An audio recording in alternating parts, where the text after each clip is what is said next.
Hey, what up, though, y'all? How y'all doing tonight? This is another episode of Detroit. What up, though, y'all? We here. It's me, Ed. I'm our newly crowned host, y'all. Got my boys on the panel. My boy, Rich. What up, Rich? Tell them where they can find you at. What up, though? You can find me on Riggs928 on X. Bet. And then we got the living legend itself, my man, Breed. What up, though? What up, though, my guy? What it Tell them do, where they man? can find you, my guy. Man, the new breed 313 Sports, Mm-hmm. all platforms. Also D313 XP, Yes, and sir. also my main page 313 the new breed Real Talk, YouTube, Mm-hmm. all platforms as well. Subscribe to that, y'all. Very good conversations on that. Yeah, man, Appreciate we it. just gonna jump right in, man. We had a pretty eventful weekend. Not the greatest. A little bit of a skid. Let's get it started. Uh, Wizards versus Pistons, man. Or rather, let's go with Thunder. Our game with the Thunder. Let's recap that. What do you guys think, man? We lose 113 to 107. Shea goes off for 48 points. I have an opinion about those 48 points too. Our boy Drew may not agree, but I'm starting to see what Shea really is. To be very honest with you, I'm not very impressed with it. But what's your overall thoughts on the game, Bree? We'll start with you, man. Well, being at the game, man, uh, I've seen it all, man. The refs was terrible. Refs was terrible for the Pistons, but even throughout everything, the Pistons fought hard. Yes, they did. Um, Unfortunately, K got threw out of the game for what I have no idea. Bullshit. That that too, I agree. but it's just, but the atmosphere of that game was incredible, Mhm. man. It was like a playoff game, Correct. and even though Shea scored 48, Pistons still had a chance to get back into this game. Yes. So even with Cade and everybody else, it was just a good game. Pistons, even though that's a tough game to lose, it's one of those games where you look back and you can say, okay, this next game I'm gonna take all my frustrations out on Mm. these next teams, and that happened, but Yeah, speaking of which, with a vengeance. yes. But but uh bigger staff, man. I mean, you got to tip your hat to him, man. Indeed. You could just really just see how much he cares about this team, how much he loves to coach this team. To have that fire, the way he was at that press conference, you Mm-hmm. could just see, you can see not only the what he feels as a coach, but what we see as a fan base every single game about these refs just not calling these fouls, especially with Kane. Yep. Hey, Breed, I liked how when Cade got kicked out, uh, I don't know if you've seen it because you were at the game, Yes, but sir. it was on the TV. He was clapping and telling the fans to cheer him on, Yeah. like give this guy a round of applause. Hmm. Right. Mm-hmm. Right. Because being at the game, we didn't even know what really was going on at first. Because everybody thought it was just JB got kicked out. Then we thought that Dennis Schroeder got kicked out. Then we found out that K got kicked out. We was like, oh wow. But Mm-hmm. it's just it's just unfortunately we came up with the loss. Shea, with the way Shea's performance, he's got to be an MVP. I mean, it's no question. It's no question.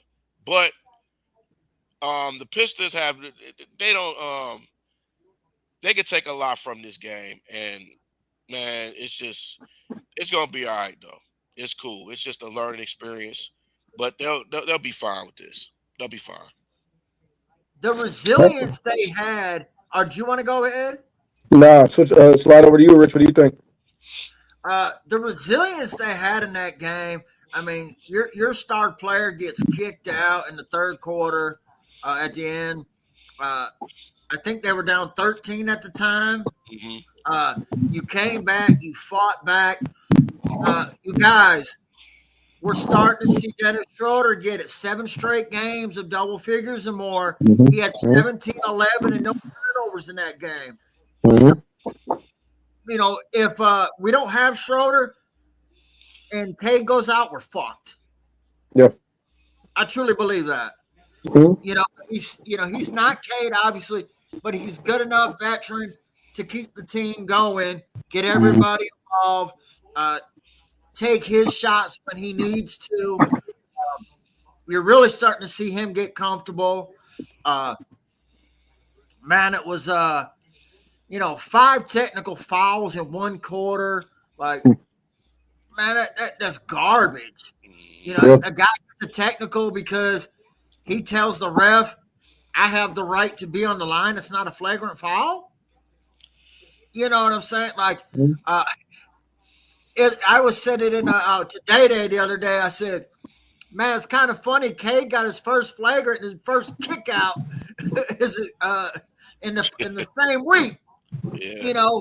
But in front of our eyes, fellas, we're seeing Cade grow as a player, as a star, as a leader.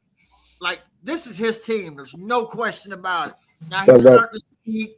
He's shown it with his play. Now he's starting to stand up for his teammates, speak his mind. And then it's really easy for you to do when your coach has got your back. Monty would never have. So that's what I took out the game, fellas. Mm-hmm. Yeah, for me, as you said, hard-fought game. But I'll be very honest with you, man. Watching that, and don't get me wrong, I don't necessarily believe that is the reason why we lost the game solely, but I do think it's a predominant reason. Let's be real, man. Shea, for me, I'm seeing a lot of unethical buckets with the guy. And granted, look, man, if the refs give it to you, I can't blame the young man for that. But watching how that game was officiated and watching what they allowed Shea to get away with, even on the offensive end, the grabs, the clear initiation of contact with the defender, the flops, all this other stuff, it goes to show you the NBA is manufactured. And it's games like this that really make the fandom lose faith in, are we watching an authentic product? Because there's no way. You had 2 calls, right? And I remember watching this live time, and I'm a guy watching the game on TV at home. How can I see that this is not a foul and the ref who's making 6 figures a year right there 5 feet away from the play can't see that unless it's intentional? And so when you have these challenges that come up on the Jumbotron, that they understand that when certain things are too blatant, we can't leave it as it is. And this is why the NBA has also limited those to two challenges in general. You should be able to challenge, as far as I'm concerned, I think you should be able to challenge a call until the end of the whistle. I firmly believe that, man, because if it's not there, it's not there. And yes, giving the opposing team free points and putting my best players in foul trouble is directly affecting the game. And so you see here that without our best player on the floor, they only managed to win the game by 6 points. Got to ask ourselves what's going on there. JB, as I said, tip my hat to the gentleman. He's 150% correct. The officiating was pervasively bad, and it's been this way all season long. It's buffoonery. I think a lot of that has to do with there's a lot of politics infused into the league now. We have people who have jobs just because they're trying to get so-called representation in. You got broads in there. You got all kinds of people who identify all kinds of other crap. Everything else but good referees. You know what I'm saying? It's always something else but good referees. So, yeah, guys. I mean, tough loss, but I was impressed with the overall character out of our leadership being Cade and Bickerstaff. It is what it is. Cade stood up for himself. I look at it as a positive. JB stood up for his team. That'll lead us into our next subject, guys. What are your thoughts on JB's little rant he had at the press conference? I'm extremely proud of the way they continue to compete. I'm disgusted by the way that game was officiated. The level of disrespect was above and beyond. They have a guy fall down and trip on his own teammate's foot. They review us for a hostile act. They throw an elbow to our chest, neck area. I ask for him, at least take a look at it, right? Just show us the respect to take a look at it, okay? No one would take a look at it. Okay, the disrespect has gone far enough, and I'm not going to allow our guys to be treated the way that they were treated tonight. Okay, I tried to have a conversation with official. The official was arguing with Mark. I say his name one time, and he screams at me and tells me that's enough. Right? We understand that we play a style of ball that's physical, it's on the edge, right? I coach my ass off with a passionate way. I'm into the games. Our players are into the games. We understand that, right? But we deserve a level of respect because we're competing our tails off and bringing something positive to this league, right? We're growing young players. Our young players are competing their tail off. The least that they could do is get the same respect that everybody else in this league gets and get refereed the same way that everybody else in this league gets reffed. And enough is enough of it. And what you saw tonight was disgusting. It was a disgusting display of disrespect towards our guys and what we're trying to do.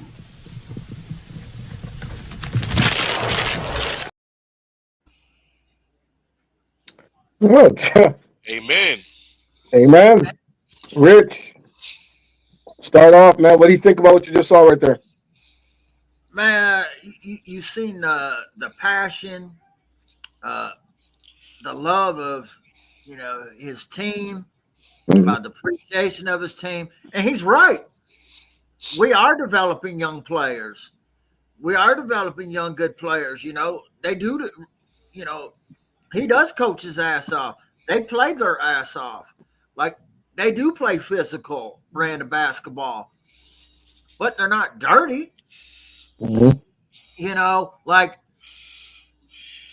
if you want to ask me, I've seen plenty of dirty plays by Shea. I mean, you're sitting there going into our guys with the elbow off the damn 3-point line and stepping on toe. I mean, is that not dirty?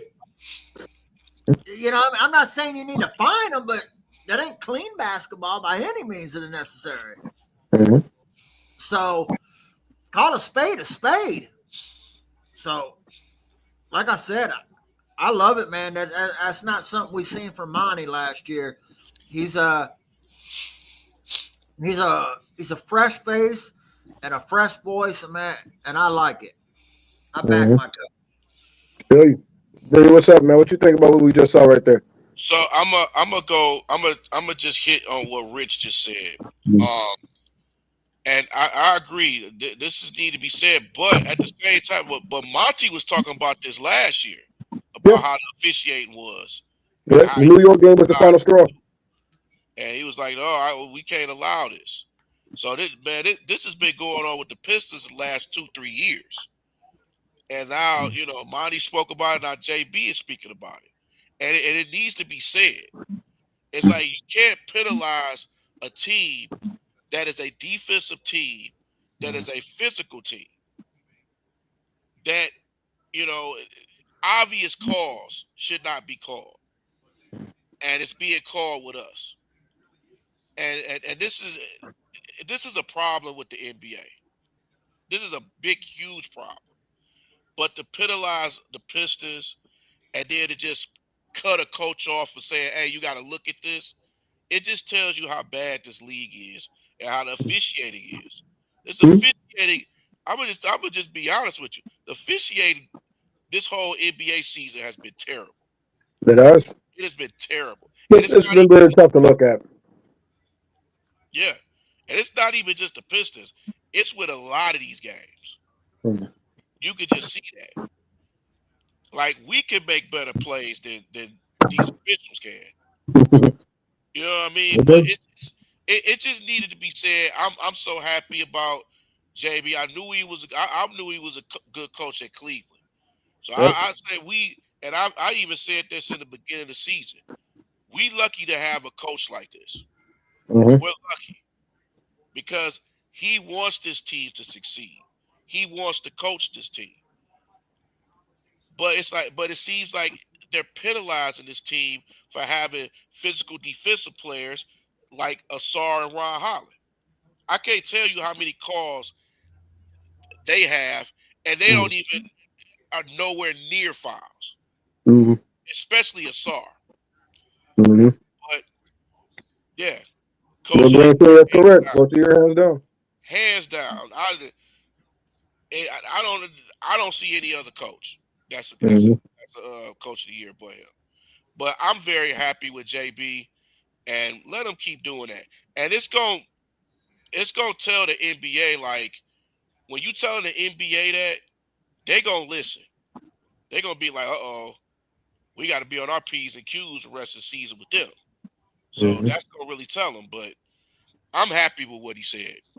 And to me, and I'm gonna be honest with y'all, if he gets fined, I think Tom Gore should take that fine and pay it himself. The players will do it. Yep, he shouldn't Yeah. have to pay for that. Mhm. But Players will do it. yeah, but that's all I got for that. I got you. I'll close this out then. Yeah, I loved it. I loved it. I loved it for the fact that you see that we have a true leader now over there on that sideline, and you see that this is rubbing off on the players. They truly start to embody the identity of their coach, and we finally have a real coach who's dead serious about getting us back to prominence. And it needed to be said. It's clear and obvious how this has been officiated, and I wanted to express this, man. It's not just the NBA where we see this kind of inept officiating when it comes to Michigan sports markets. You see, the way that business is amongst any pro sports league, you have to have a presence in the state of Michigan, but it's not necessarily wanted in terms of market value. You get what I'm saying? I would say the only sports franchise that gets any true respect is probably the Red Wings. Is why we connect the American market to Canada, and everything runs through Canada if you're making any money in the NHL. And that's really what all that is. But with us, we're a necessary market, but we are not the glamour market. And anytime that we are doing what we're doing, it takes away from the glamour markets. Period of point blank. Unfortunately, their business model is centered around, three cities, and we understand what that is. So, when it's not LA, it's not New York, it's not Brooklyn, it's not any of this stuff right here. It's not Miami, Florida. This is what we're seeing. And it's never been an issue in any of these other teams are rising to prominence. But when it's the Pistons or it's the Lions, we see this kind of officiating. We don't come and then look at Cade. Cade is not the type of modernized superstar that the boisterous guys walking around in dresses and pink feather boas like we were talking about earlier, man. Cade is not that kind of guy. Cade is a man's man. And that's another reason why I believe that they're not trying to push Cade as hard as other guys. Because you never see him in the dress, you never see him in the skirt, you never see him walking around looking like a girl. And this city is about that toughness, men being men, things being in order, man. And I think that's kind of the antithesis of what the NBA and the modernized way of thinking is trying to promote. And I think we see it in the way we're officiating. I firmly believe, and you guys know how I'm about, people making excuses and things like that. But I'm 100%, I'll say it on record. I firmly believe that the NBA, now that they see exactly what Cade is, does not want Cade in Detroit. I believe that this treatment is intentional.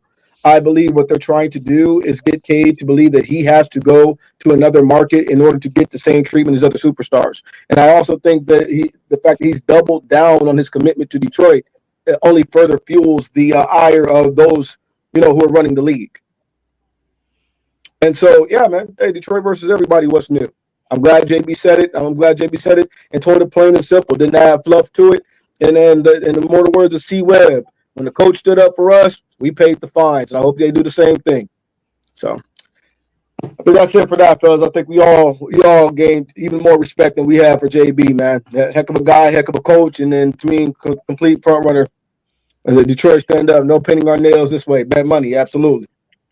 We don't we don't play with Legos either, Miles Turner. Anyways, on to the next subject, fellas. No Caleb Williams paint nails over here. Nah, we don't do that. So tonight, right? Speaking of which, and this is why I love why we saw the JB guys. What I love what we're seeing out of our team right now. We're in a era now, clearly, especially with the example being set by our coach, of actions. We're not about lip service and paying the fans, making empty promises. And tonight's game, I think, was a clear-cut example of that because this is a complete, belt to buns, shellacking. Pistons completely blitzed the Pelicans out of their own gym, 127-81, 46-point complete bludgeoning. Guys, Reed, starting with you, man, what happened tonight? They put belts to asses. That's what happened. I mean, that game, just like we was just talking about. That Saturday game really made them focus into this game, and they put the clamps on the Pelicans. I mean, to hold Zion, who they put the clampers on them. They definitely put the clamps on CJ McCollum because I don't even think he scored until the middle of the third quarter. I could pull up the stats right here for you, fella. He was 1 of 15 and 0 of 7 from 3. And that just tell you the defense. That Now Zion got 30 and Messi got 12, but the rest of the team 12, 15, 21, 28, 34, 37, 39 points. See with that though, a large part of that was junk time. Zion got most of that 30 in junk time. Messi got most of that 2010 in junk when the third string guys and G Leaguers were playing. Those guys weren't doing anything during the course of the game. CJ McCollum 3 points, 5 assists, 4 boards. He got clamped up. For the most part, they defanged Zion. He wasn't doing anything against the primary starters of the Pistons. And I'll tell you this right here. I don't know what Willie Green was thinking, but dude, you should not have had Zion trying to guard Cade. That was crazy. Cade was embarrassing that man all night. That was. But you know what? Another thing though, I criticize Willie Green about when they started coming back when Zion was more of a felicitator, when he was more of a playmaker. Yeah. But when they was coming back, Pistons took that time out. Then they took him out. Now, why you take him out? That's where the Pistons went back on their run. That's when it changed everything. To answer your question, Willie Green took him out because Willie Green's not a good coach. I don't know if the rest of the NBA world was caught up with that fact tonight, but Willie Green is not a good coach. Yeah. He's made at best. I'm glad we didn't trade for him. I'm glad as well. Trajan knows fat boy with the hidden leaf seal or whatever he got on his belly, but a man with a belly button tattoo. God bless America. See, there's other stuff we don't do here. See, Zion just don't fit. He just don't fit. He just don't fit. Yeah, man. But absolutely. He got his buckets, man. I'll say this, Kelly Olynyk 9 points tonight. Trey Murphy unfortunately got hurt. Prayers for that brother because I never want to see these young men get hurt. Jordan Hawkins 6 points. Carlo Mack 7. Jeremiah, all this right here. Not the belly tattoo, Neil Green. You wild, Neil. Oh boy. But yeah, man, I just think this was a complete bludgeoning. I think we truly took out the frustration, and that's what I'm glad to see. And I think that's the example that JB has set here, that we're not going to just sit here and whine and complain at press conferences. We do expect to see production at the next game if we're really about what we're talking about. If we're about complaining, if we're about these complaints and voicing our frustrations, we expect to see it turn into a win the next game, and it did in a big way. So I tip my hat to him. Rich, man, what do you got to say about this, brother? Hell, you had Cade had 24. He was the only one in double figures from the starters. You had 23 from Fontecchio. Out there looking like T-Mac. 23 and 7 boards. You had 10, 2 and 3 from Holland, 12 and 5 for Schroeder, and 11, 4 and 3 from Beasley, all off the bench. And then your rest of your starters, you had 9, 9, and 8. Hardaway had 8. Just to let everybody know, Durn didn't play it all in the third. Cade didn't play it all in the third. No. Yeah, this is hilarious, man. And you know it's bad. You know it's bad when Fontecchio score more than CJ McCollum. That lets you know it's bad. Yeah. I must say, yeah. Without a doubt, guys. This right was a. And in the first quarter, to score 35 and to hold them to 13 points in the first quarter, that just set the tone right there. This is a statement game, fellas. and the quiet a home crowd that early. Mhm. That's a wonderful thing on the as a road team. That's Yeah. a great. You know what I want to go ahead, Rich. They got they're 38. Oh, never mind. We're gonna talk. Never mind. Mhm. Never mind. My boy jumped the gun. But yeah, man.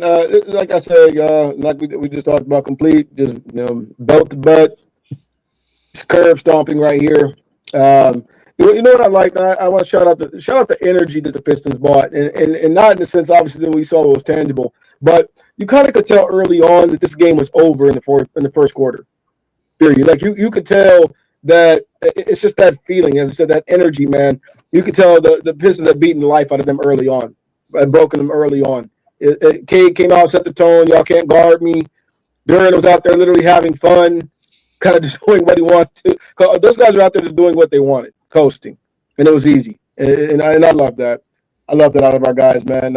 Anybody, any final thoughts on what happened tonight? I think it's pretty self-explanatory, to be very honest with you.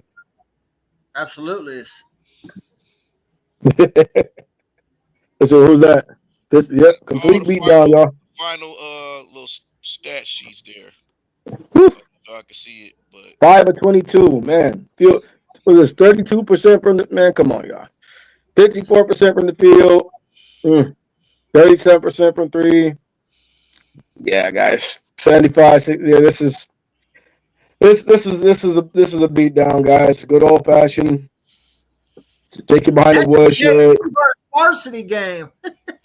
yeah, like 56 points in the paint. Man. I mean, Once hey, again. Once again.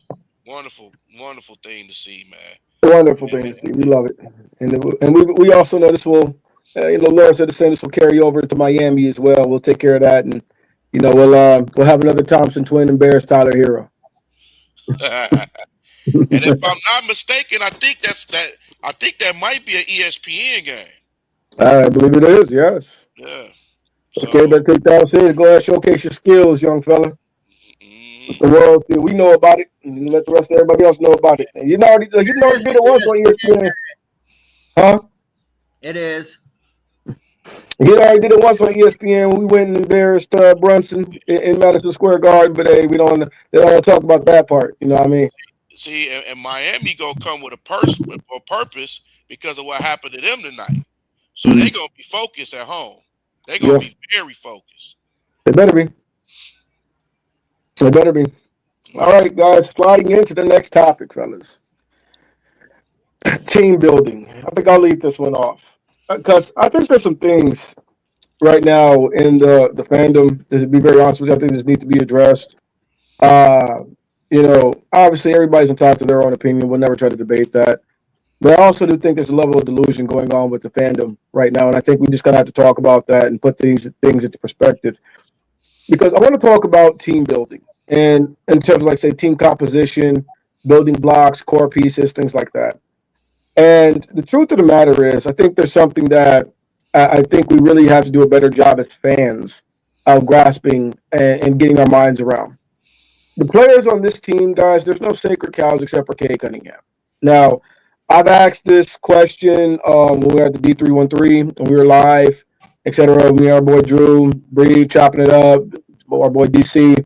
We have varying opinions on who we think are core pieces, foundational pieces, etc. But the truth of the matter is, right now we have young players in the prove-it stage of their career. The only guys truly proven that they are solidified as 100% something is Kay Cunningham. Now, I'm a guy who's starting to believe that now we're starting to see more of a core and not just a Kate with the Asar, Duran, but I need to see it finish. I need to see the rest of the season finish out. We're not going to crown and get out the anointing oil quite yet. You get what I'm saying? But one thing I think I'm seeing out of a lot of the fandom is this Homer delusion about our players. And it's two things. Number one, some of them are overvalued, period. And then number two, and I mean that in the sense that we think that they are worth more in trade than what they actually are, at least by themselves. And then two, the unwillingness to get better. and also, and I'll throw a third aspect in. 3, the finished product of a team and team composition. Let's tackle this one here. The latter.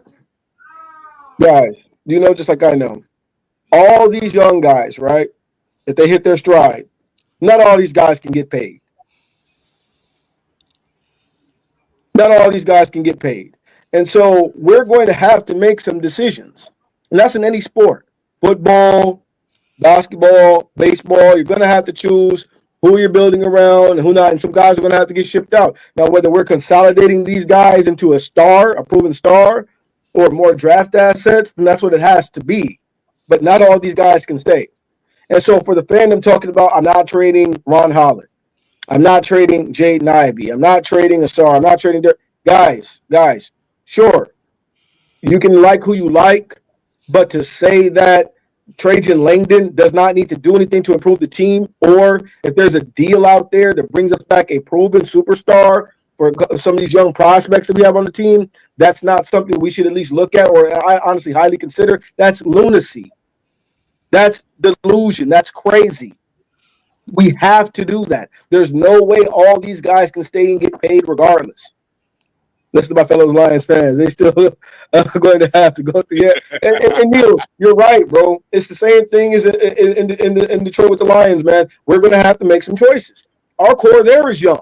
Hutch, young. You get what I'm saying, man? Everybody is young, man. They're young. All these guys are young. The only guy that's really in his prime right now is their quarterback, and that's Golf. All these other guys are young and haven't really scratched the surface of what they can be. And so that's something as a fandom I think we have to start smartening up on and kind of cut back on this delusional Homer fandom stuff because the fandom gets way out of hand. Another thing I want to touch base on. Guys, check this out, man. I don't care who anybody favors in particular. You know what? My opinions on who I think the foundational pieces are. If we're going to build around something, that's something I personally think it's Cade, Asar, and Duran is what I'm starting to kind of see solidify. But we'll leave that up to the man who's making millions of dollars to put this team together. However, to say that anybody outside of Cade Cunningham is a sacred cow, that if we could get back a Devin Booker or something like that, should be considering the deal. Guys, again, that's crazy. That's fanboying. That's Homer stuff, man. It's immaturity. We have to consider that. We have to consider that. Jaden Ivey, let's talk about this, because Jaden Ivey seems to have his own fandom outside of the Detroit Pistons. But you see our boy Neil is out there instigating, man. We'll tackle J.I. first, because J.I. ain't the only one. J.I. ain't the only one, right? J.I. Jaden Ivey, y'all, listen to this, is not a top 10 superstar in the NBA. Let's get this. Let's get this right. Let's kill two things right now. J.I., number one, is not a better player than Cade Cunningham. Number one. Number two, Jaden Ivey is not going to be a better player than Cade Cunningham. And number three, you about to start and let him ride, brother. I don't care nothing about that. That's what it is, brother. We raw and uncut here on Detroit. What up, though? Hey, that's what it is.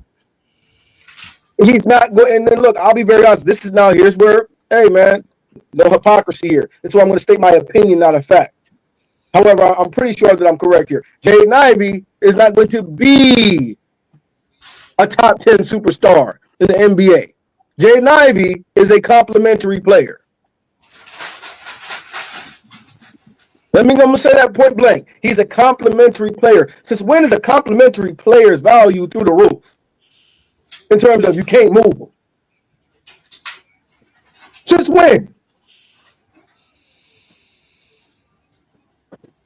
We're still debating whether other young guards who are drafted in that draft class are better than he is. We're still debating whether Mathurin is a better player. We're still debating whether Shaden Sharp is a better player. And you got guys talking about, no, you didn't say, look at Neil, man, you wildin'.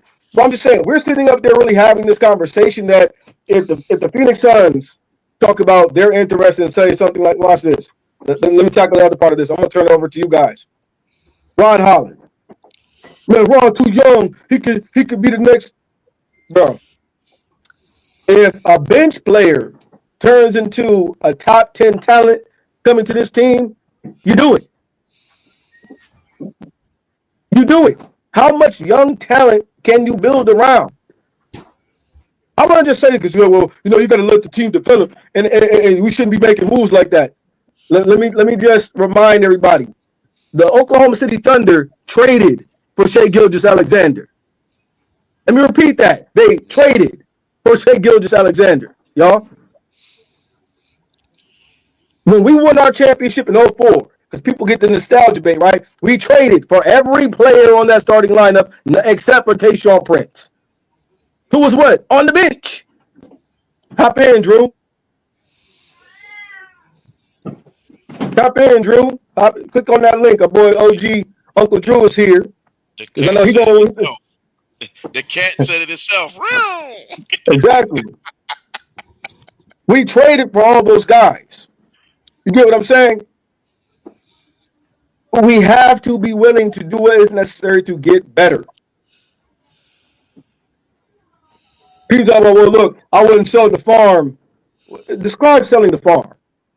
Trading 2 young prospects when you have 6 of them on the team is not trading the farm. You're not going to keep 5 or 6 guys anyway and pay them. That's not possible. So somebody's going to have to get consolidated. And to say, and I'm going to put it just like, in particular, Jaden Ivey fans. Jaden Ivey fans to say, you're saying that we should not, if a deal is available. First of all, let's not get into the Myles Garrett fanboy, because you have people formulating deals for Myles Garrett, and Cleveland made it very perfectly plain and clear that they weren't trading him. But what got me about that is, right, I look at Myles Garrett the same way I look at some of these names floating around. Like, we'll start with Devin Booker. That seems to be the number one fantasy guy that people will want, right? When Myles Garrett was floated around, right, it tests the metal of what people are really talking about, right? Let me tell you why. Number one, Cleveland made it very plain and clear they're going to try to get that man his money, and they did. Uncle Drew, you called that one, dog. But now watch this. For the people who did think that getting Myles Garrett was a possibility, it goes to show that they really didn't want him. Why? Because he's not willing to give up anything for him. The same people that say they want Myles Garrett don't want to trade 2 to 3 first-round picks. I ain't giving up all that, but you don't want Myles Garrett.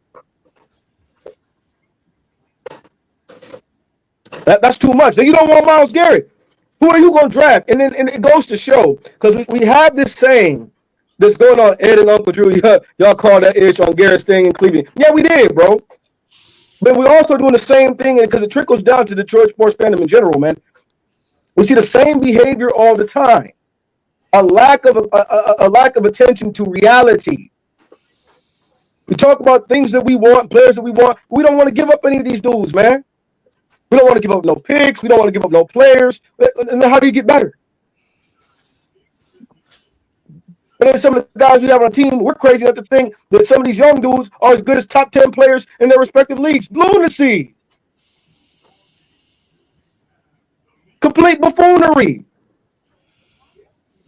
I'll put it out there like that. If you're watch this, bro. Also, there was a deal I was watching on. It was on Pistons Talk on Facebook. Shouts out to that brother, man. He has a very good YouTube channel, guys. Very good YouTube channel. But I'm just sitting there looking at fans talk, and a deal came up. Guys, like, what would a package like?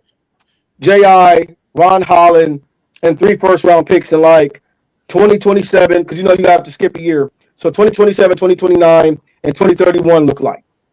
That's too much, bro. We ain't trade Ivy for D-Book because, man, shut up. You're a moron. And anybody who says that's not a good deal, you're a moron. That's nuts. Yes, it is a good deal. When you're getting top 10 superstar in any sports league, it's going to cost you young players, draft capital, and picks. Period. But if a star is available, you do it. Think about this, fellas. You people that were mad about the Blake Griffin trade, right? We were in the middle of the battle. We were in purgatory. Now, here's the thing. I think this is the only thing Stan Van Gundy did right. And everybody on this panel knows I cannot stand Stan Van Gundy at all. But Blake Griffin was available We're a middle of the pack team, my boy. You all for that, bro. We're gonna get to that in a minute. We were a middle of the pack team, right? So you're not good enough. You're too good to pick lottery, and then you're too bad to really do anything. And so you got what value that first round pick do you have? What guy? Same thing as the Myles Garrett conundrum, right? What guy were we picking in the mid teens to late 20s that was better than Blake Griffin? Nobody. A superstar was available. We got him, and we made the playoffs. And we actually looked like something for the first time in ages. Yep. With one leg. Yep. With one leg, man. And gave us 25. And come on, dog. An all-star appearance. And actually give us our money's worth as fans to pay for tickets. We've got to, like, the fandom's got to get real, man. The fandom's got to get real. In 3 to 4 years, guys, some of these young guys that we like so much are not going to be on the team. Now, who is that? We'll let Trajan Langdon decide that. That's his job, not ours. But the reality is not all of these dudes are staying. They have to be, and this is they have to, either be consolidated for a proven star or more draft picks. That's the bottom line.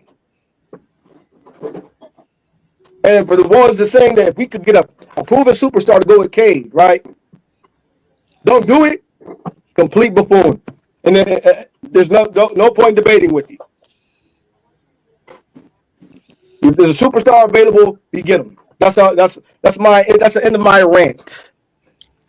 We open up the floor. Uncle Drew, what's up, man? How you been tonight? Rough night, man, but I'm here. Okay, well, what do you think about this, man? We're talking about team building. Did you catch everything we're discussing?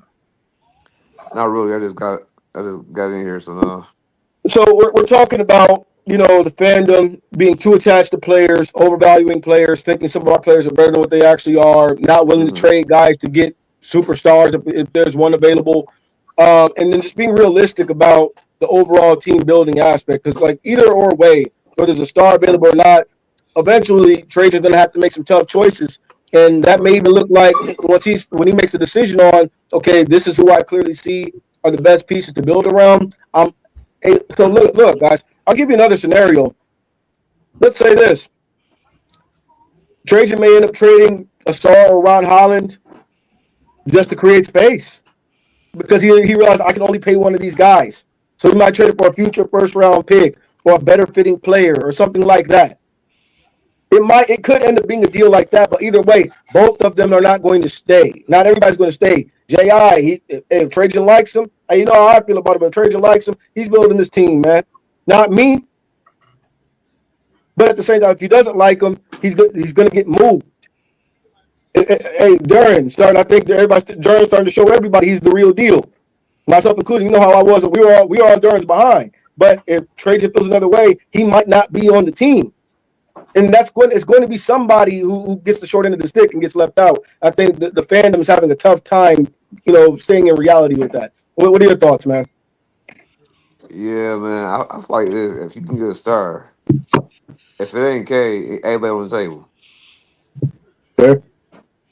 Cause like you trade them guys, then you draft your bench players. Exactly. Or grab you a free agent veteran. It's not that hard. It's very simple. Mm-hmm. You go get the superstar. Period. If he's available, you get him. It's kind of like the fans want to do what Cincinnati dumbass just did, paying all them people that paid the two receivers and the quarterback. Now they ain't got no money to play defense. Exactly.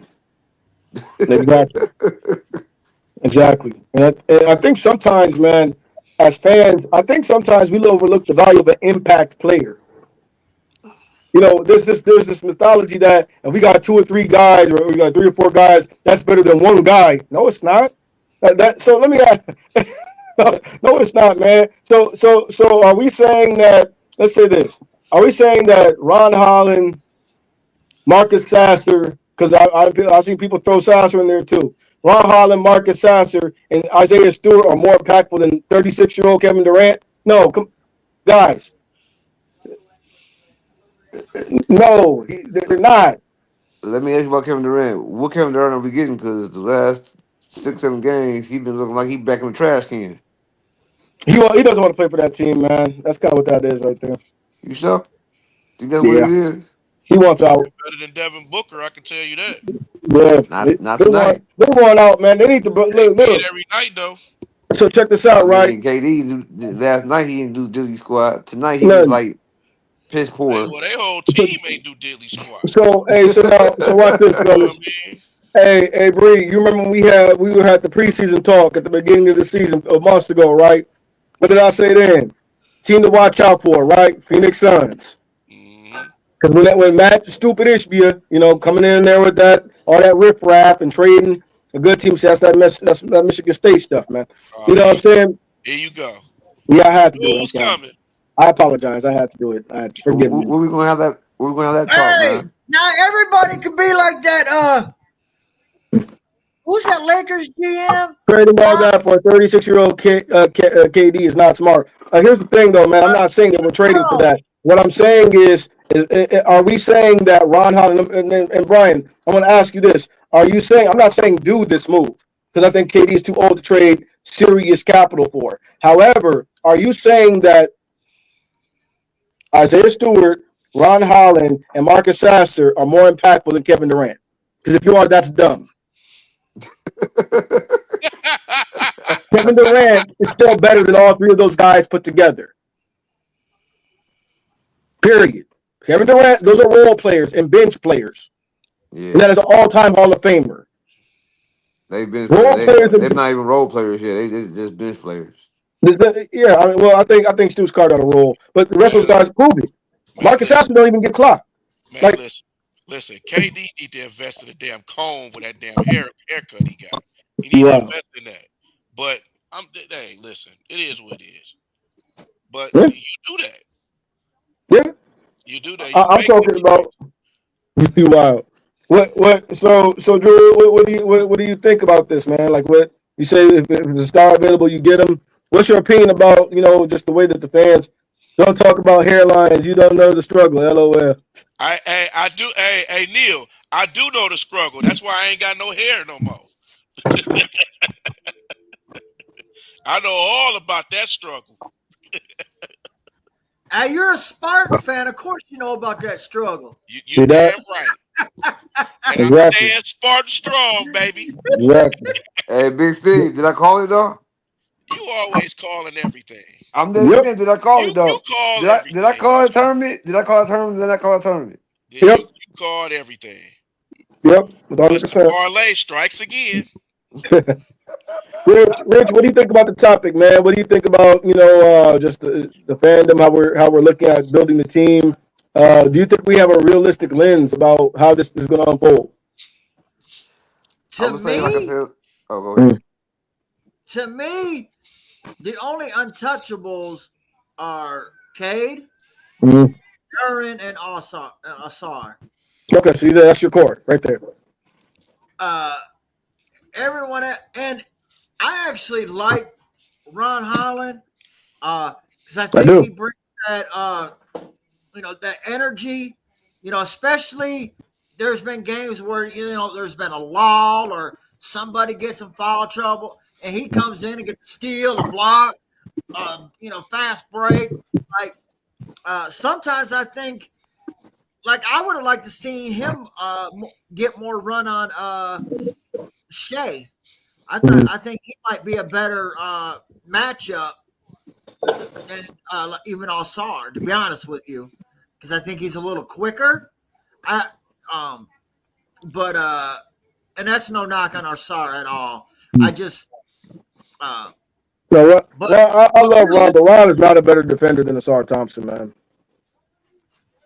I didn't say that. In matchup, though, I think maybe that matchup might have been a little different. I'm not saying he's a better defender. But that goes part to the early part of our conversation. We were talking about how the game was officiated. It was clear and obvious that the ridiculous calls on Asar were because Asar was So we had a stretch where Asar picks Shea up for the better part of the second quarter. Shea shot 0 for 7. Shea shot 0 for 7 until I think, big referee realized that he can't score on him, and that's when you start seeing the phantom calls. Yeah, those were crazy. Yeah, that's why you start seeing the phantom calls because he was getting locked up. Yeah, Bree, just what don't put do you think about what's up, Rich? I said, yeah, just don't put Tim on him because Tim was getting cooked. Tim be getting barbecued up like that. Man, Guys, I'll be honest with you, man. Yeah, I'll be him and glad. Beasley be getting cooked. Payne, Ron, Asar, and Durn are all untouchable. Here's the thing, Brian, you can keep 3 of those guys, not 4, man. This is what I'm saying, bro. No, you can't keep 4. No, Ron and Asar play the same position. Ron Holland is not untouchable. Based on what? Yeah, you can barely keep 3. Right. I mean, look at what Golden State. Golden State had to get rid of Klay Thompson because they knew they couldn't pay all 3 of them guys. Exactly. So, I get it. Well, no, they tried to pay Clay. They tried to pay him, but they didn't pay him what he wanted to get paid. Right. He wanted to go. So I'm saying, so let me, so B, so Dede, let me ask you, between Ron and Asar, who are you keeping? Because they play the same position. Huh? Asar Thompson's a better player than Ron Holland. I'm sorry, he is. Right now, he is. They both have superstar potential. I'm keeping Asar. That, man. Don't Keep Asar, make me man. choose that. It's not even close. Ah. It's Asar all day. So let me ask you this, right? Let me ask you this, Neil. What is okay? So my answer is Asar. We're gonna see what everybody else thinks. I like to make it based on something. What is one attribute Ron Holland is actually better at that translates to the game? Maybe fast break. That'd be it. What is that? Transition? No, he ain't better. Maybe. No, he ain't better. No. I need a definitive. What is he better at than Asar Thompson? Shooting. Huh?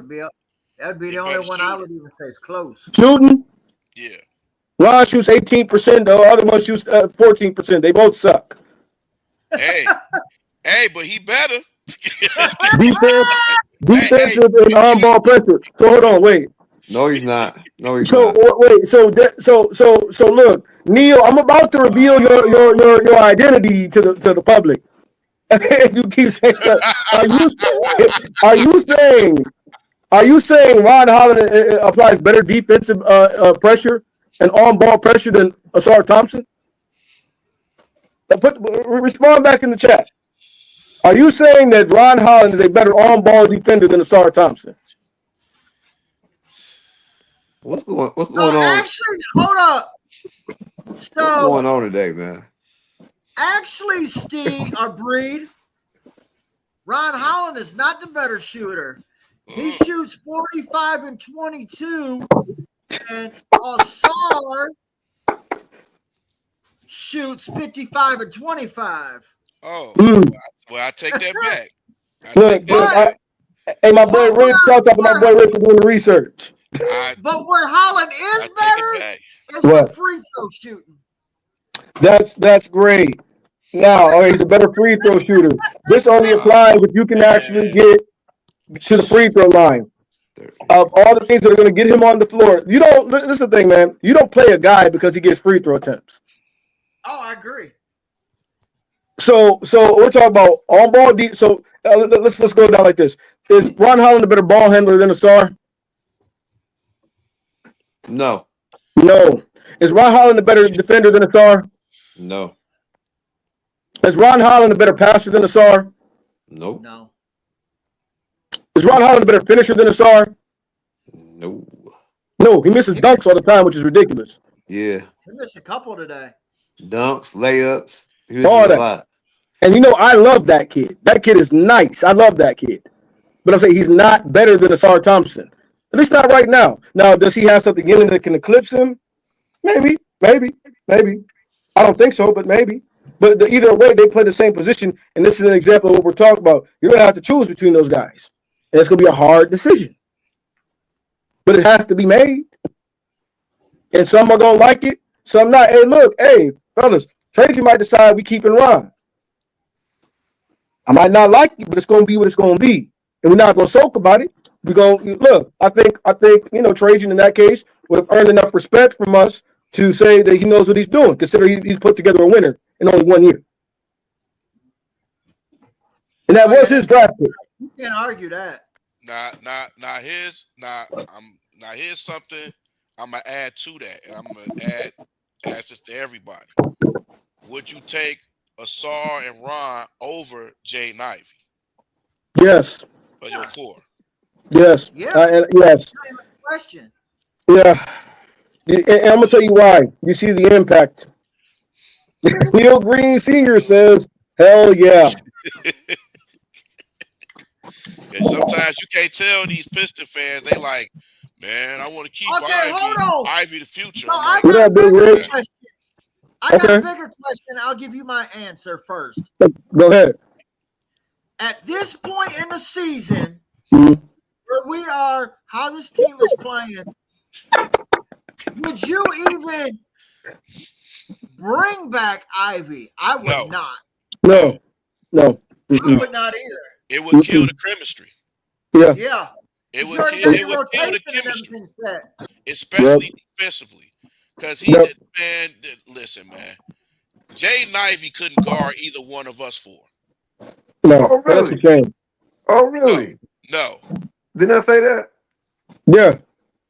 We've been saying that. Like, he can't. Guys, so think about this, guys. This team, notice this. This team went on this big streak once we solidified the lineup defensively. Sit him for the rest of the year so you can make sure he's healthy and trade him in the offseason. Amen. Okay. I agree. Now, here's my thing. If you can't find the right, you're not getting rid of him for nothing now. No, leave Ivy out. Exactly, Day. You 100% right, brother.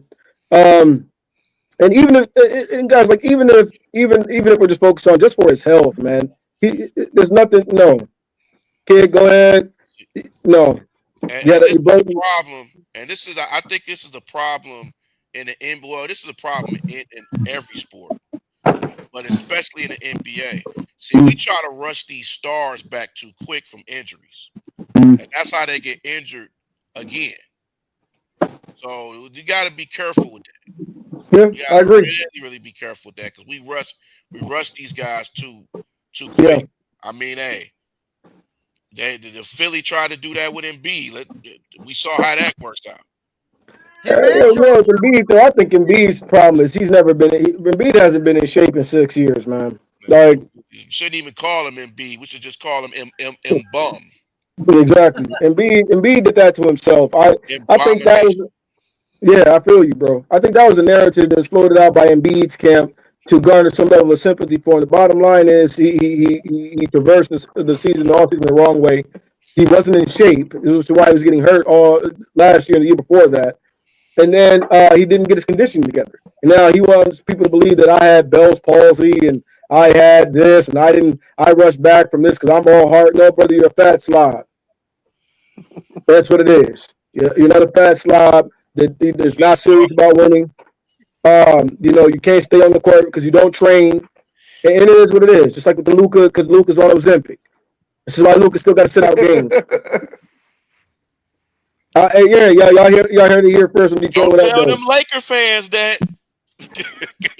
Hey, man, that's fine. Y'all can blame me. This is not the opinion of the rest of my panel unless they say they want to accept that. Ed Robinson, am saying that Luka is taking Ozempic. That's what I firmly believe. That's what I believe. I don't know how you go from having a double chin on Thursday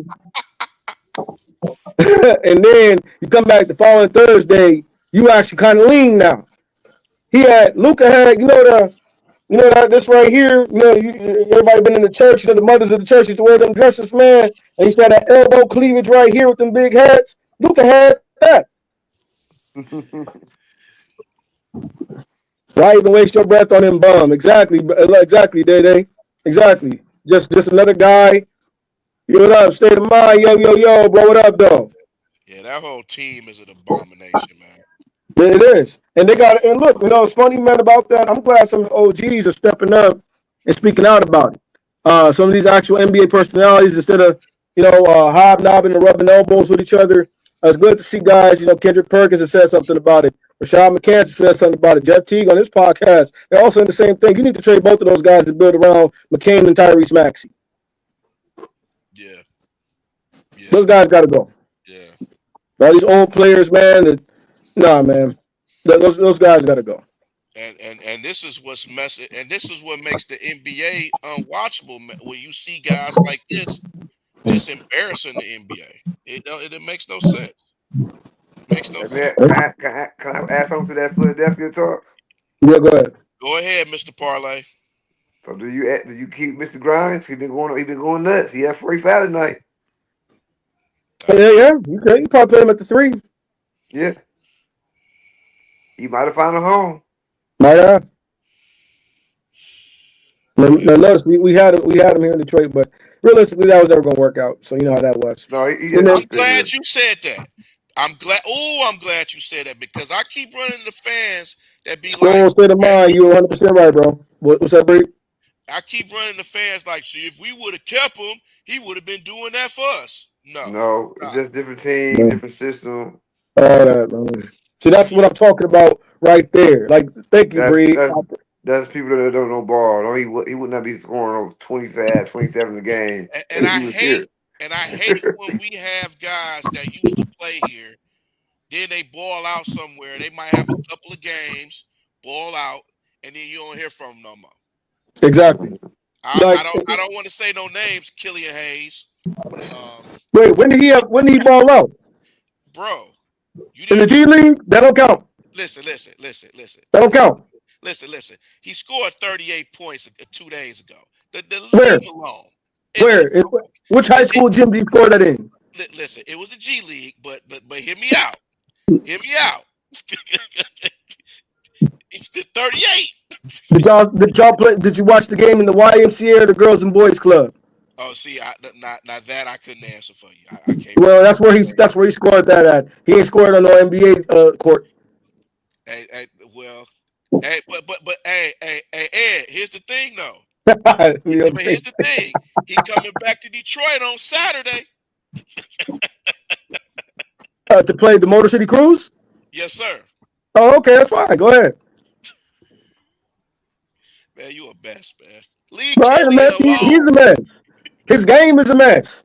Come on, man. Leave Killian alone, man. But look, no, I want to talk about that. I'm glad you brought it up, man. We got 27 minutes left in the show. We making great time.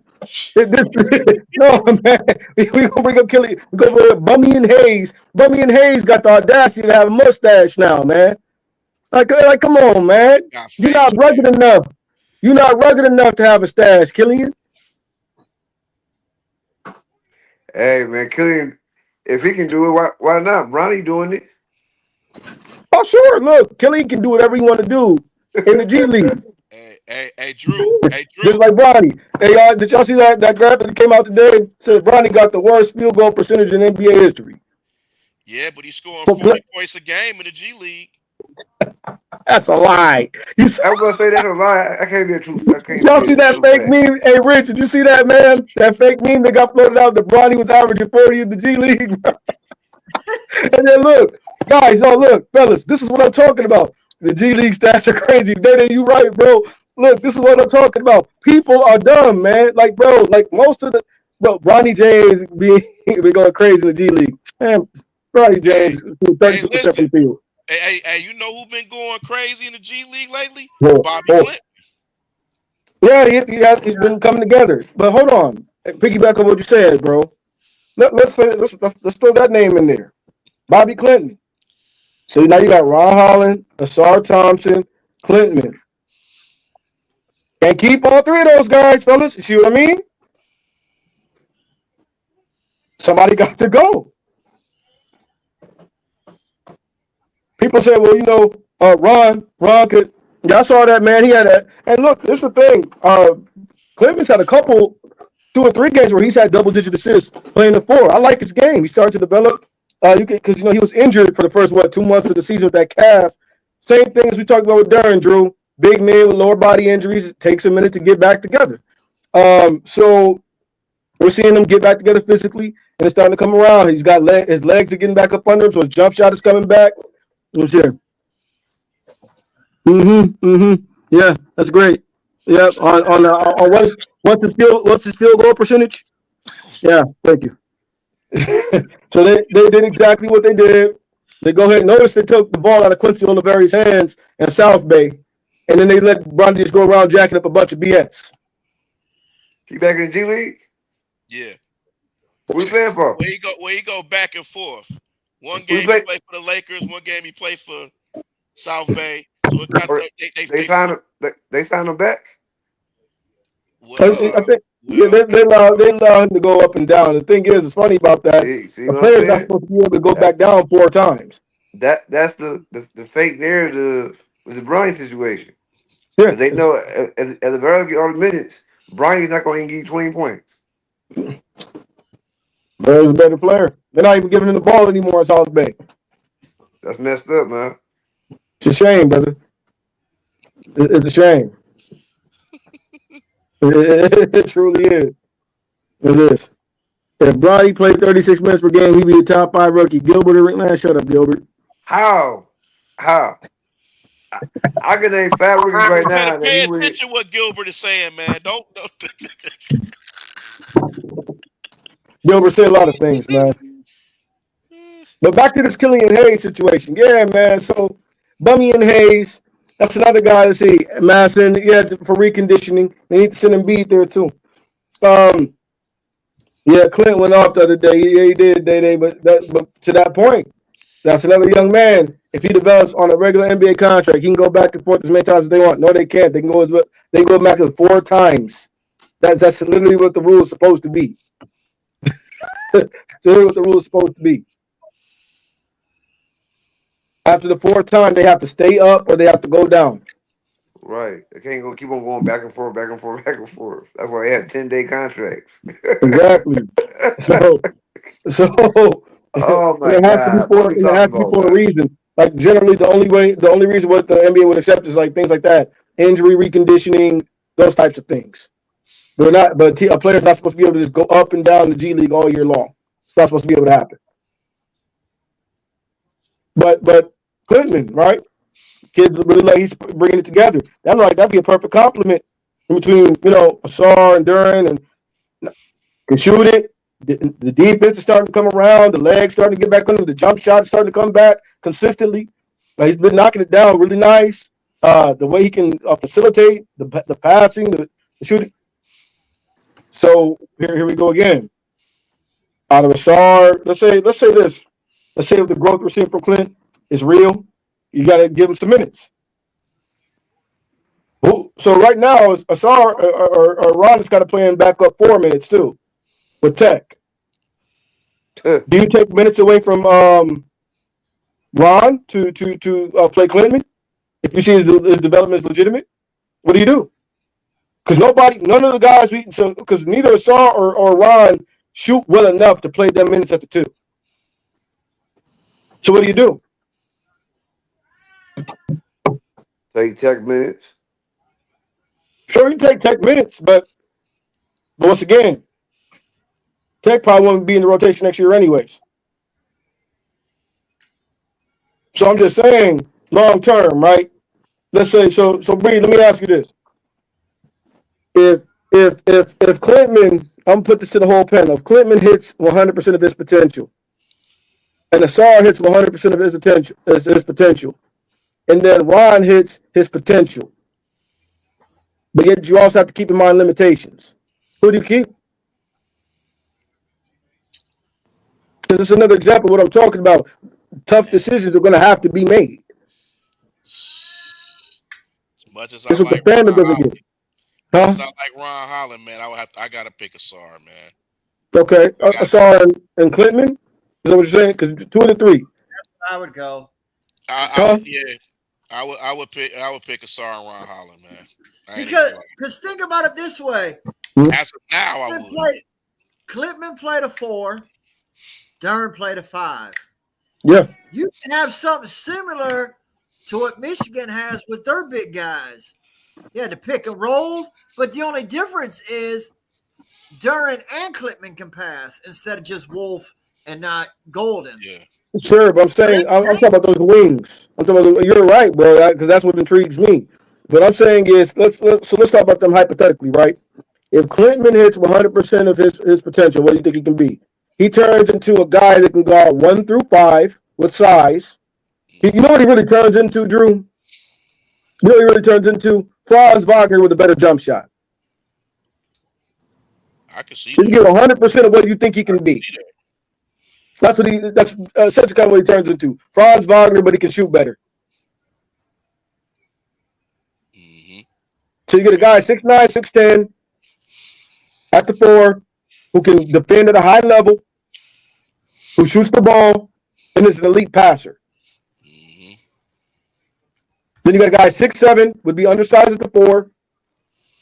Let's say he turns into a dynamic two-way scorer. Okay, cool. Then you got a Sarr, same kind of player. Ish. If all three of them reach 100% of what you think they can be, which two do you keep to put around Cade and Duran? That's that, and I'm saying you can choose whoever you want, but I'm just talking about this is an example of why I want the fans who are listening tonight to understand choices will have to be made. We can't keep putting these guys up on these pedestals that they can't be moved. Yeah. I would pick a Sarr and Ron Holland just because the fact of I think Bobby Clinton he still has to get he still has to understand the speed of the NBA. But no, we're saying that all that included, bro. We're saying all that included. So I'm saying, let's say we're talking about all three of these guys hit their peak. We're talking about they understand the game, the development is full. You get what I'm saying, man? They become completed. They maxed out all their potential. Who do you keep? Sarr and Klitman. Okay. Now Rich says Sarr and Clement. Brady says he's keeping the Sarr and Ron. Uncle Drew, what are you doing? Sarr and Clement. Okay. I'm hosting, so I'll leave mine out of that. Neil Green Sr., what do you think? What do you think? We'll put that out there. But yeah, so that brings us up on our last segment, fellas. Standings. Bring that up for us right there, comfortably in 6th. All right. It's actually 38-31. Yeah, it is. Right. Still a half game behind the Pacers. Did Indiana win tonight? Let me see. I'm about to check right now. I got it, bro. Overtime. I checked earlier. Yeah, they won. They won in overtime. Okay. Yeah, that is. Okay. Let's see here. So we'll start it off with Uncle Drew. Damn, Obi topping at 34 points. Damn. Yeah, Obi Toppin's a nice little player, man. Yeah, man. Everybody tonight nobody really played. All the stars set out on majority of the games tonight. So you seen the bench players starting, they was all going crazy. Mm-hmm. So right now we're comfortably in 6th right now. So start with you, Uncle Drew. Where do you think we end up? Do we move up, down? Do we stay where we're at? Where do you think? Saying what I said before, I think we can be 4. Okay. Bree, brother, what do you think, man? You know, the fandom in me says we can go to 3, Mm-hmm. but my reality, but then I have something called a reality. So I'm thinking, I think we could compete for that 4 because I think eventually the Bucks and Pacers are gonna struggle. Okay. So even though the Knicks is gonna struggle as well because of injury issues, but I still think their best bet would be a 4th seed to get home field advantage. I think they could do that. Long as they stay focused and don't stumble and let Atlanta or Orlando catch up to them, yeah, they'll be all right. Okay. Yes, Obi Toppin went crazy. Hit the game winner in OT. Yes, sir. That's what's up, Day. You can tell Day had money on that game. I wish I Okay. had some money on that damn game. Should start picking Yeah, I bet you Duran. do. Rich, what do you think, man? What do you think we end up at? We think we're staying at 6? We go at the Don't, 5, don't, hit, 4, 3. What do you think? don't hit I your think head on the cat now. so. Realistically, 3, 4, 5. I think we can win 7 or 8 of our last 13 games. Okay. Realistically, so you're looking at around 45 wins. Mm, I mean, mm, mm. Parlay straight again. I said 45 wins too. But go ahead. that's you know, you're definitely going to get 4 more wins. That's 3 times as many as last year. Yeah. If that ain't coach of the year, like Breed was saying earlier, I don't know what it is. that's crazy. So I mean, I haven't looked up the other team schedules. I mean, 45 wins. They're definitely not slipping under 6. Yeah, I think that's pretty I much. like their chances, man. I like their chances, and I think there's a good possibility, especially if we get anybody in the 3, 4, or 5. I think we could clip them in the first round. There's a chance.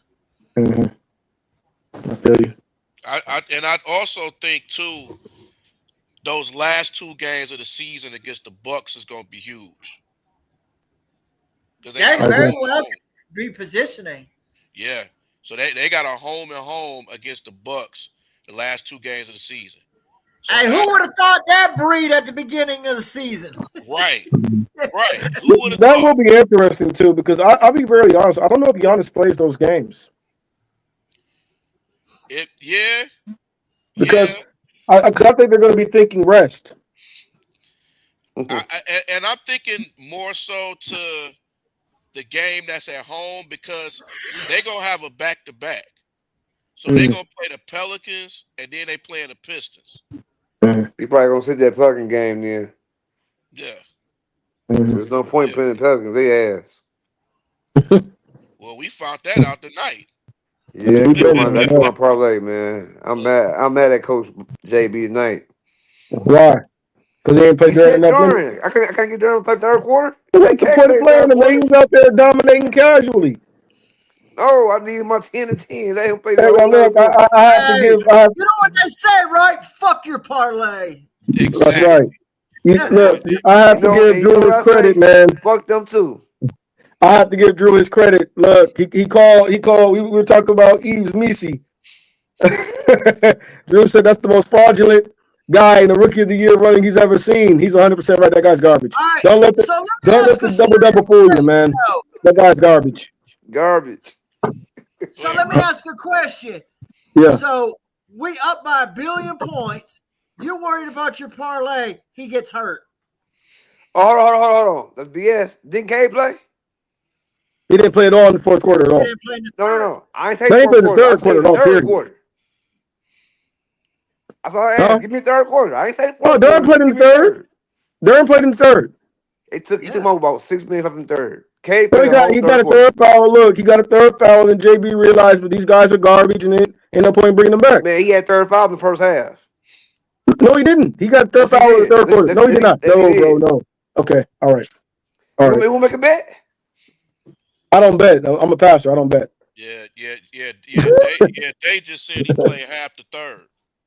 Yeah, he played half the third. He didn't get no foul? Yes, he did get a foul in the third, bro. He got the one, the fake push in the back on Misi because he was getting dominated. I'm telling you. I'll give you that, just like you said. Because Misi is hot garbage. You know what? When third quarter came, he had 3 fouls and K had 2. K picked the third foul, and JD had 3 fouls already. Okay. I'll pay attention. Okay, back to how bad Eves Misi is. Small hands, bad feet, clumsy. He's trash, man. He run like Zion. That guy's garbage. That guy's hot garbage. Don't get this is the thing, man. People can't get caught up in stats. You actually got to watch the game. Yeah. Don't let the little double fool you, man. Trash, hot trash, I was trying to tell people about how bad he was. terrible. That's bad. They got to get that guy.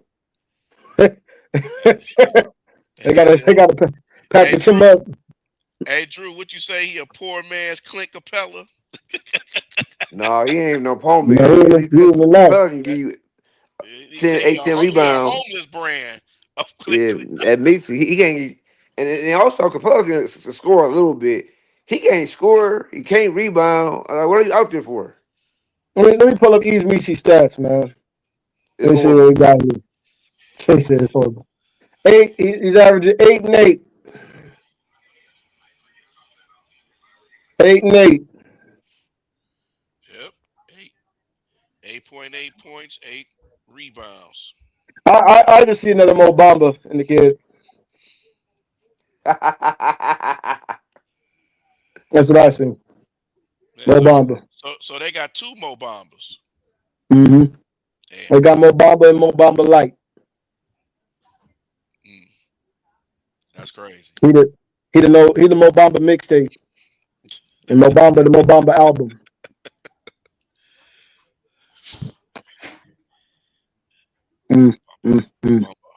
Now you know what, man. You know who Ease Misi looks like? He looks like a movie. He'll be the actor playing Joel Embiid on a Tubi movie. Come on, man. That's Come on, man. That's what he looks like. Man.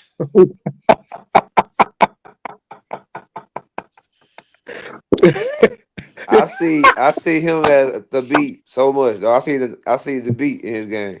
Don't I see at the beat? Yeah. You can't see. Since the thing, man, you can't see the beat in somebody's game because the beat had no game. That's the point I'm making. You know, I'll be honest with you, man, and we're about to close out, but some of these guys, I'll be real with you, fellas. You know, I thought some of this was hearsay. A lot of it was hearsay, but you know, the older I've gotten, and I see certain things, man, come up. I'm starting to believe some of the narratives we saw some of the African players that we brought up. Like some of these guys actually being a lot older than what they've been portrayed to be. Guys, I think Thon Maker is over 30 years old. I think that's why some of these guys fizzled out. No, seriously, no joke, man. I think that's why some of these guys fizzled out because they're actually aging out. We just don't know it. Sekou Doumbouya, another guy. I think age might have caught up with him because they was right. Exactly. Maker. Hashim Tibum. Exactly, Day. Some of these guys, man, I'm starting to think, man, maybe these guys are right. Maybe a lot of these guys are a lot older than what they've been telling folk. They can come over here and get away with it. And yeah, I know I forgot the name of the prospect, man. This is about 7-8 years ago. He's like the number 5 ranked big man in the country. He's Canadian. And he came over as an exchange student. You know, 6'9", 6'10", bunnies, you're the typical athletic, raw athletic big, dominating at the high school levels. And so, long story short, I don't know how the coach got wind of this, but I guess they found his real papers or something, found out the guy was posing as a 17-year-old, he was 30. Said he immediately called the cops. This bro got locked up and deported. Ball actually balling out, man. Yeah, he is balling out. Y'all think Phoenix keeps him, or what do you think happens with Bobo? I mean, I think they should keep him because who knows how long they gonna have Kevin Durant? So they're gonna trade Kevin Durant, man. He ain't gonna be on the team next year. So we're gonna end with this. Yes or no? Do the Phoenix Suns blow it up this offseason? They have to. They ain't got no choice. They ain't got nobody. They don't have a bench. They ain't got nothing. They don't have anything. They got Bobo. That's enough bench right there. Like I said, they ain't got nothing.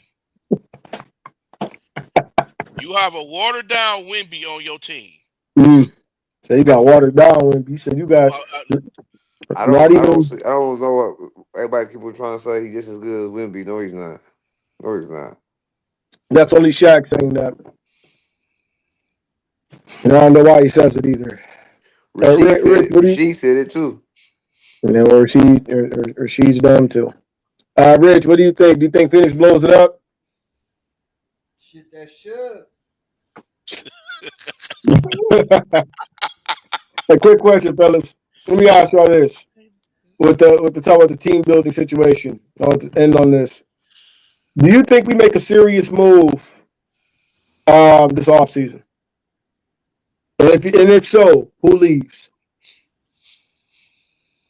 Ivy's gone. Okay. Bree, what do you think, brother? I'm with Rich. I gotta say, as much as I want to give Ivy a chance, and as much as the history of his family here, but I would have to say Ivy. Okay. It's not even close. Okay. Uncle Let me Drew. bring up this hypothetical. Let Uncle Drew answer this real quick, and then I'll hold that thought real quick. We can end on that. Uncle Drew. I've been saying this, I've been saying this ages ago, so you already know my answer to it already. Okay. All right, man. I don't know why I went to Drew. Rich, go ahead, bro. What'd you say, Drew? Isaiah Stewart? Oh, okay. I was gonna say, I would rather have at this point, from what I've seen, I'd rather have Schroeder than Ivy. But that's how I take it. But I think I see where you're going with that. I will say that the offense looks smoother in the hands of a true point guard when it's not in the problem with this team has been the fact that we did not have another actual creator on this team until we got Schroeder. And him and Cade play well together as well. Yeah, they do. That's about an actual creator. Somebody like Asar is showing he's a good secondary ball handler. But that's not necessarily saying he's an actual creator. You get what I mean? That's what But he's showing he's a very good secondary ball handler. There's that. But we need another actual creator. And then we have that. And so the non-K minutes actually starting to look pretty good because Schroeder's been balling. He's a good player, man. Told you guys, he's a good player. Very good player. Do we re-sign Schroeder or do we let him walk? I'll bring him back. Okay. Drew. It depends what the money looking like. Okay. Bree, what do you think? Cost a bunch though. His contract has never been huge. I'm not giving him another $13 million. I'll tell you that. He don't want some money. He don't want some money after the season he just had with us. He don't want some money. But then again, it's not my money to dictate. So I feel you. But Bree, what do you think? Do we keep Schroeder? Well, yeah, I think we should keep Schroeder, man. I think he's already made a difference to this team. Question is, do you keep Sasser? No, that's the big question. No, but yeah, no, I would resign. Well, shit, I would resign. Day ain't wild. Day ain't wild. That's my shouts out to my brother Day, man. I wish you could have been on the panel today, man. Leave Ivy alone, man. Leave him alone. Shout out to my brother Day, man. Don't come back no more. Wow. Yeah, I want to see Schroeder come back, and then at the same time, I want to see his bad wife in the stands too. So yeah. I know you were gonna bring that up. We know what's going on. Listen, I'm just saying. So now I have a question, fellas. There's a couple people because we got a couple minutes left. There's a couple people. Just give me a yes or no. Do we go after him? Right? Okay, watch this. Okay, Zach LaVine, yay or nay? Thumbs up or thumbs down? Up. One up, one down. Down. Okay. Devin Booker, thumbs up, thumbs down. Okay. Kawhi Leonard. Down. Mid. Okay. I'm like this. I'm actually with Drew on this. I'm like, let me see how Kawhi finishes the season. If he finishes the season healthy, I would actually not mind Kawhi Leonard if the price is right. He's actually a real superstar. Man, please. Who knows? Man, please. So he can play 3 games a week. I'm good. Yeah, that's all you need. I don't want nobody that's going to play 20 games a season. I'm good. Neil Green Sr., you about to get your identity exposed, man. Credit card information, too.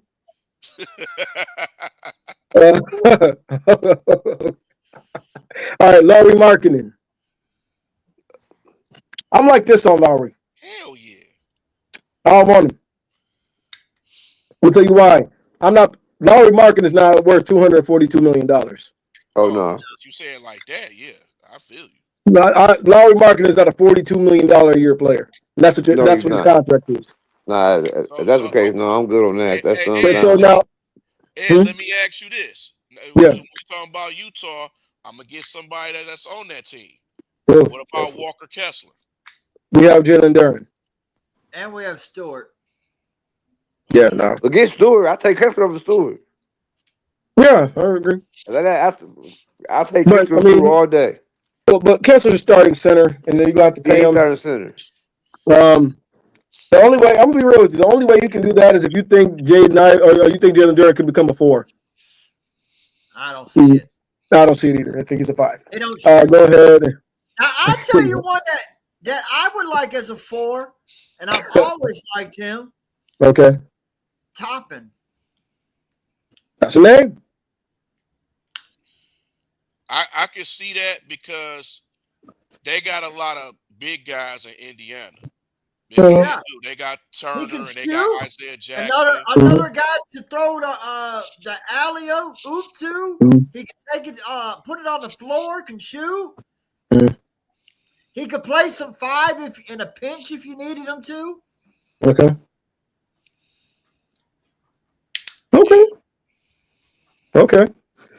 All right, y'all. In that Yay or case, nay? Yay or nay? what? Top? Obi Toppin. Yay or nay? I'm taking Obi Toppin. Yeah. Yeah. He just signed a deal with Indy. Yeah, he did sign an extension, man, but I do think he's probably gone. Drew does not want Obi. I like Obi, but I think the money's right. But Obi's making just enough. Obi's Hey, you mentioned Detroit. Obi Toppin, Obi Trice. Come on. He's a better defender than I'm gonna say right now. He's a better defender than what we have at the 4 in Harris. That's the whole thing with that. He's a liar. Hey, I'm gonna tell you a team that wish they could re-sign him is the Knicks. Right. I mean, do they like him over OG and Anunoby? I don't know about that. No. Hey, listen. A particular New York fan that I know. That dude. And that Helium boy. Ed. Helium boy. Obi Toppin. You wild, did You mean Helium boys? Hey man, yeah, look. So the reality is that the Knicks have never really contended for a championship since 1960. Yeah, and just for anybody listening, yeah, the brother in question does sound like that. And he looked like Bokeem Woodbine. But, Oh no. Facts. No. We need to do a tournament show, y'all. Yeah, we do. We do need to do a tournament show. I didn't tell him to say that. I got a Pacific. Didn't tell him to say that. I got a Pacific upset I'm going with. What's the upset you're going with? I'm going with Grand Canyon over Maryland. It's possible. Tyon Grant Foster is an NBA guard. Hey, y'all, everybody keep a name out. Keep that eye out for that young man. Tyon Grant Foster will be drafted. That kid is a player. That kid is really good. That kid is really good. Okay. For Grand Canyon. Maryland's got some good bigs, though. Huh? That Queen, that freshman, he's good. Yeah, they do. And then also another name that if you've been watching our live with me and Drew and Brig, y'all check this out. Andrei Stojakovic. Months ago, anybody saw the ACC tournament, was the best player in the tournament. Period. You know whose son that is, don't you? Player Pagers, but was the best player in the tournament. Period. Bar none. And I've said this once, I'll say it again. You can go back and look at our lives. I said this months ago. Andrei Stojakovic is better than almost every player mocked at his position to go ahead of him. He is better than Conka Nipple. He is better than Liam McNeely. He is better than Will Riley. He is a more complete player than all of those players. Just saying. Better than Roddy Gale? Yes, much better than Roddy Gale. Rich can suit up right now. Is he better than Jace? Is Andre Stojakovic better than Jace Richardson? Yeah. Yes. Yeah. I like Jace, man. He's special. They I not like even Jace too. The kid, they're not he's even an the NBA same guard. level. No, Andre Stojakovic is nice, man. Kid is 6'7". He does everything Jace Richardson does, but he's bigger. He's a better shooter. Yeah, he got game. Better That defender kid is, too. yeah. And that's that. That's the thing that a lot of people don't understand. If you haven't watched this film, his defense is elite. That kid's deep. I really want the Pistons to draft that kid if he enters, man, because he'll give us something we do not. We right now still do not have a guy who is an elite defender that can shoot. We don't have that. We don't have that. That's the problem with our wings right now. He's putting it on the floor, step backs, everything. Destroying a post game, footwork, floater game, then leaving it on top of people's head. Like, man, I don't know what you fed him, patient, but you created a monster. And that's another example of, since we talked about Bronny a little bit tonight, y'all, if you just train up your son to be himself, his own skills will shine through and he'll be something to his own merit. This kid's creating a name for himself, not off of dad's last name. He's a different player than his dad. His dad was a 4. He's a 2 guard, 3. You know what I'm saying? His game is different. He can initiate the offense. Page didn't do that, you know, but he's carved out his own niche and he'll be his own type of player. Ronnie, on the other hand, nah. Anyways, fellas, it's been a good show tonight.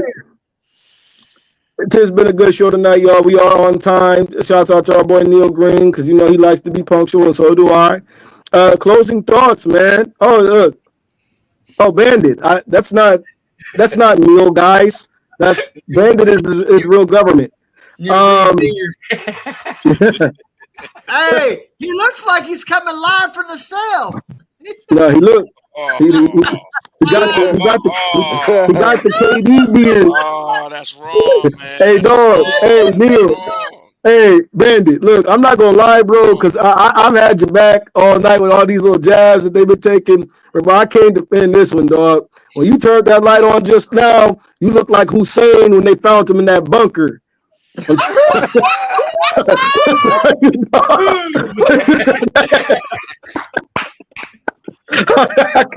Y'all is wild, man. Wild, man. They play me, Steve. That's how they do you, man. Oh my God. Look, I'm like this. Man. Look, Gold guns. Look, dog. No, I've been defending Bandit all night. When they was making the hairline comments, I was with you. When you turned on that light just now, you lifted up whatever that. Hairline. It must be an Ohio thing. Wow. Oh, no, it's a Michigan thing too. Hey, that's fucked up, man. Y'all ain't right, man. Y'all even got people commenting, oh, fucking smiley faces and shit. That ain't funny. Man, hey, a view is a view. A view is a view. We'll take it. Hey, listen. It's all good. My hairline messed up too. That's why I'm bald now. Shit. But y'all not LeBron though, so y'all straight. Yeah, well, yeah. Hey, y'all, did y'all remember that? Y'all remember that clip from a few years ago, man, when LeBron had that hair piece and then it got messed up by his headband and Anthony Davis was trying to say, bro, you got your piece. Yep, I remember that. That was crazy, man. That dude literally had a piece of weave attached to his forehead. Oh, shit. Y'all have to, everybody, my bro on the panel, y'all have to promise me something, man. If y'all see it clearly over, y'all got to tell me about myself. If y'all see, especially as a man with locks, if y'all see clearly, man, that I'm trying to get the locks and fold them over a ball spot, y'all have to tell me about myself on live. I will be the first one to let you know. Yeah, please. But I remember I was in church with a dude, man. He was like the piano player. His brother had 5 dreads left to his name. And he got the dreads. I'm talking about everything else. And you could tell it was ridiculous. He was hanging on to it. Because everything else, like, you know how some people go bald and they still got the little seedlings left, you know what I'm saying? They still got the little peach fuzz. This brother was shiny bald. Except for the locks, man. Like he glued the locks on his head or something. And got him and then put him in a ponytail. And I'm like, man, that's a sin before God. Hey, man, you doing Stevie Wonder, man. That's crazy. Y'all got to tell. If that ever happens to me, y'all got to tell me about myself, man. Real talk. Real talk. Right. Do you? That is Nah, ain't no doing me, man. Bros don't let bros walk around like that. See that exactly? That's crazy, man. That's crazy. But in LeBron defense, I don't think LeBron the type of brother that could be bald though. I just don't see it. Yeah, that's crazy, man. See, look, you know why he lost all that hair, right? Mm. That designer stuff. That's the trade-off. You get them Balco drugs. Oh, here we go. That's the trade-off. That's that Miami connection. What is he brushing? No. Before we end, Bree, because you know Ray McCallum personally, don't you? No. Coach Ray, Detroit Mercy legend. I know who he is, but I don't know him personally. Yeah, let me tell y'all something, man. So Ray McCallum Jr. played for the Sacramento Kings and played for the Pistons, right? Yes, so they had a documentary how he made it to the league, and so he's getting a haircut over on the southeast side of Detroit, I believe, with his son. Ray Jr. getting the fresh one, right? Tell me why Ray Sr. ain't got nothing up top, but he was getting this lined up and then had the barber brush your waves just decided. Oh no! I'll send you the video. And that's a document. Oh yeah, I gotta see that, bro. Yeah, I'll send you the video. That sounds some Southwest shit. No, that's that grassy type stuff. That's that Michigan Ave. Nah, I mean, without a doubt. You know what's funny, man? Michigan Ave in my city is just like that too. Not even lying. It's weird, bro. You ain't lying. You already know how it is over there. Especially down there where you cross like by Lafayette. No. Mm-hmm. All right, fellas. Down. They do. It's been a great show tonight. I appreciate everybody joining us who's been watching in the different socials, y'all. We're going to cut it off. Final words, thoughts. Rich, we're going to start with you, man. Tell them where they can find you at, and then also any closing thoughts about what we discussed tonight. Man, just finish off these last 13 games strong, and one game at a time. Let's get ready for these playoffs. Mm-hmm. All time. I think we're. But you can catch me on X, man, at Riggs928. Got you. Breed. Yes, sir. New Breed 313 Sports. All platforms: YouTube, X, Instagram. Also 313 the New Breed Real Talk. On all platforms as well. But piggyback to what Rich was saying, man. We just got to finish these last games strong. Try to, compete for that 4th seed. If you want to get greedy, compete for that 3 seed. But more so, realistically, the 4th seed. 2 for the moon. But, I'm with you, brother. 2 for the moon. Yeah, you just never know what's gonna happen. Because the Bucks, they got some tough games ahead of you. I think they got to play Golden State tomorrow. Mm-hmm. And they got to play the Lakers after that. So, just keep winning. Go on this road trip, then come back home. Just doing what you got to do, man. But shout out to the Pistons, and hopefully they could go to this home street. And can y'all please put some money into the fund of LeBron James hairline? You're wild, man. Please. You're wild. But it's all good. But that's all I got. I'm gonna put hairline. Donate to my hairline. Fuck his hairline. That's what I'm saying.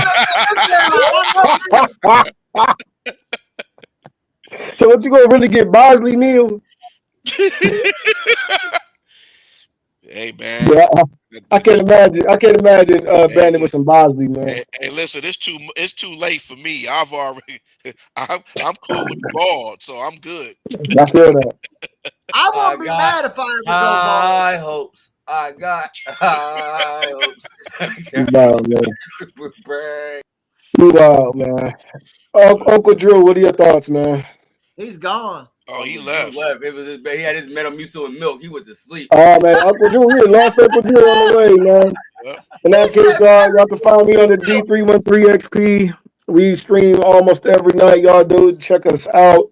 Thank you guys for joining us tonight. It's been a lovely, lovely show, man. I appreciate all my bros for joining me. Love everybody's acumen here. It's just really a pleasure to be able to team up with you guys, man, and talk ball. Everybody's really has a really good mind, very sharp, and really understands what they're talking about, man. So it's really refreshing to be able to be on the panel, and it's an honor to share this panel with you gentlemen, man. Also, shouts out to the man behind the camera, Bandit.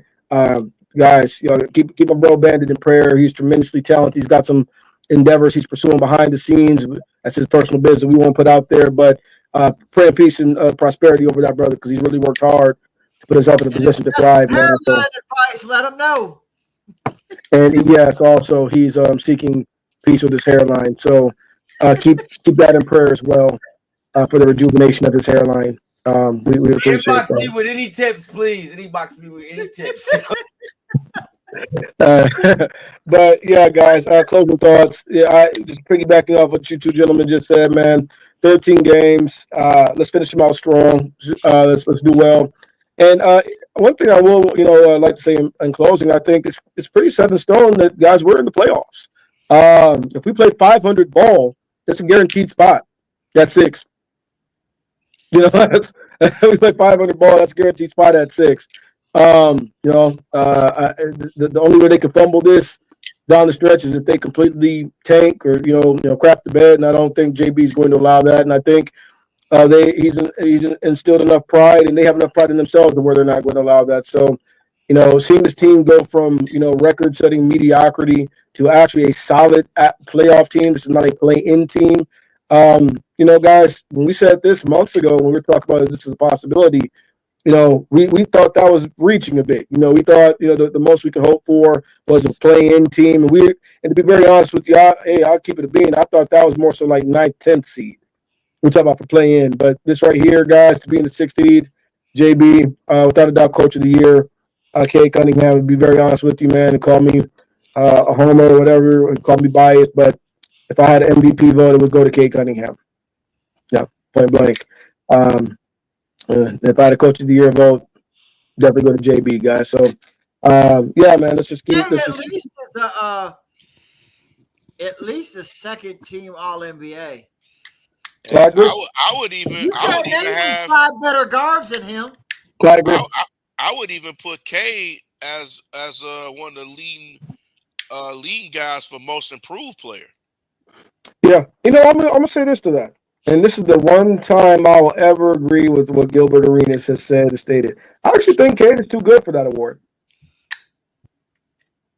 Okay. I agree with him on that. He said exactly that, and I see where he's coming from. Like this kid, I think, and he actually meant it in an uplifting way because Gilbert is a troll and often can't be taken seriously. But he was serious about this. And I agree with him that Cade has kind of reached the plateau, man. That something like that is just beneath him. They need to just acknowledge him and respect him. They need to give him first, second, or third team all. I think no less than second team All NBA. That's where they show the respect. That's where they were showing that they don't need to give him no. I feel where you're coming from, and I would agree with that in a sense. But also, I see Gilbert's point to that. Like the respect is if the league really respect him. Get that kid second team All NBA at least. Because to Rich's point, there's not 5 better guards than Cade in the NBA. No. There's not. No. So, not at all. I'm with that. Not at all. All right, fellas. Guys, thank y'all for tuning in tonight. We will be back here Monday. Every Monday, y'all. Look forward to this show. This has been another episode of Detroit What Up, though. We are out. Go Blue!